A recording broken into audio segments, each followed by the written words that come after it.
Nung kabataan, nag-boxing ako. I represented the Philippines in many international competition. Then I was chosen as best boxer of the Philippines sa Malakas at Maganda 1976, 75 and 76. And then in total ng boxing career ko, naka 5 akong gold, tsaka 1 silver and 2 bronzes out of 11 international competition, including the Montreal Olympics 1976. I reached the quarter final, and sa Asian Games naman natalo ako sa elimination round. We are the first batch of the SEA Games in Malaysia 1977 or 79 ba yan, or basta hindi ka na siya. Basta kami yung first batch ng SEA Games sa Philippine delegation.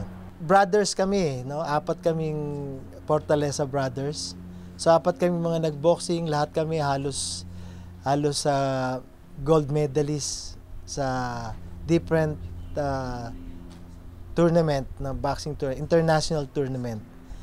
And yung eldest namin si Ricardo Fortaleza, lone gold medalist siya 1970 Asian Games sa Thailand. So kasi medyo sumikat nga yung kapatid ko, nagsunod-sunod kami. Kaya ang father ko kasi meron lang maliit na na patahian, tailoring sa Leberisa. So 10 kami magkakapatid. Hindi naman kayang pag-aralin ng father ko, no, kung ano. So we use boxing as a way to go to college. Yeah. So lahat kami magkakapatid nakagraduate. And then ang father ko kasi, ang sabi niya lang sa amin, basta makagraduate kami, nasa amin na kung gusto namin mag-professional or mag-stop ng boxing. So ang pinaka main goal talaga namin as a boxer is to finish our studies. After ng pag-aaral namin, nag-stop na rin kami lahat. So after nang makagraduate ako sa FEU, nagtrabaho naman ako sa Bangko Pilipino. And then lumipat ako bago magsara yung Bangko Pilipino, lumipat ako sa Bangko de Oro. Naging naman ako doon, naging director ng Union.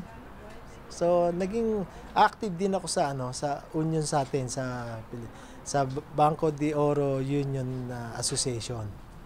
And the same time, after that, na sponsor naman ako ng father ko, which is nandito na sila sa Canada 1986, no, pumunta sila dito. And then 1990 na sponsoran ako. So during that time, head coach naman ako ng Philippine team, which ang mga boxer ko during that time, sila Onyok Velasco, yung mga Velasco brothers din, sila Chavez, basta lahat ng mga sumikat doon na dumaan din sa akin yon nung mga time na yon. Kaya lang nung malipat na ako dito sa Canada 1990, so nagbago lahat ang ang mga pangyayari. Kasi pagdating ko dito, hindi allowed yung mga experience ko sa bangko. Hindi allowed yung mga as a head coach ako ng Philippine team. So hindi lahat po pwede dito yon, no. So anong nangyari, mabilisan para makapagtrabaho ko.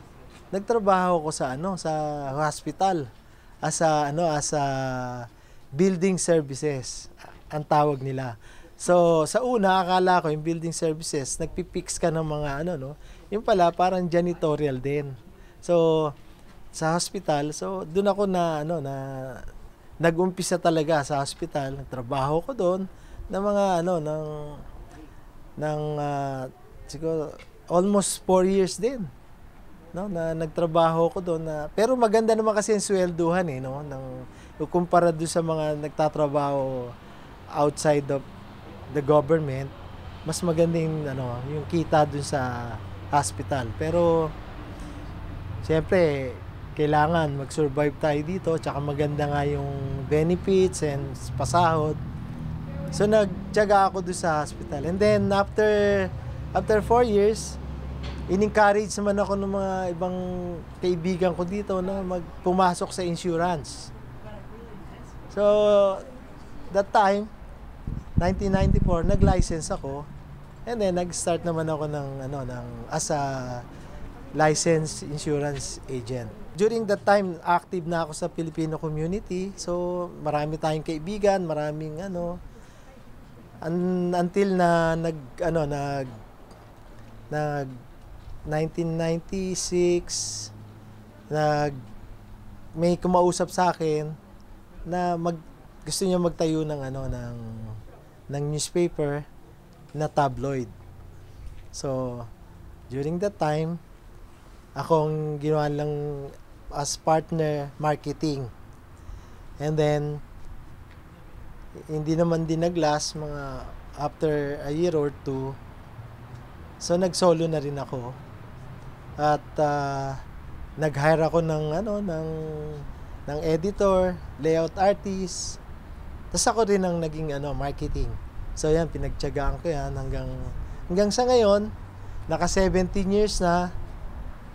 At so far naman, maganda naman yung takbo ng newspaper. At ngayon, meron kaming naging dalawa na yung newspaper. Isang Philippine Asian News Today at saka isang Philippine News Today, isang showbiz, Philippine Showbiz Today. Nag-produce din ako ng mga artista, no, yung mga pumupunta dito during mga late 90s at saka early 2000. Yan, gagaya nila Martin Rivera ng Side A Freestyle, yung sila Rico Puno, si Sara na produce ko din. Nako, isang malaking karangalan para sa mga Pilipino dito na madadalaw tayo ni Presidente Pinoy. Si President Pinoy, nako, malaking karangalan para sa mga Pilipino dito na dadalawin mo kami. At I hope na maging fruitful yung bisita nyo dito sa kung ano man yung mga agenda nyo dito, sana matupad lahat yon. And then and I hope na sana nga magtagal pa kayo as president. Napaganda nyo ang Pilipinas at marami kayong nagawang kabutihan para sa mga Pilipino. Hindi lang sa Pilipinas, pati sa labas ng Pilipinas.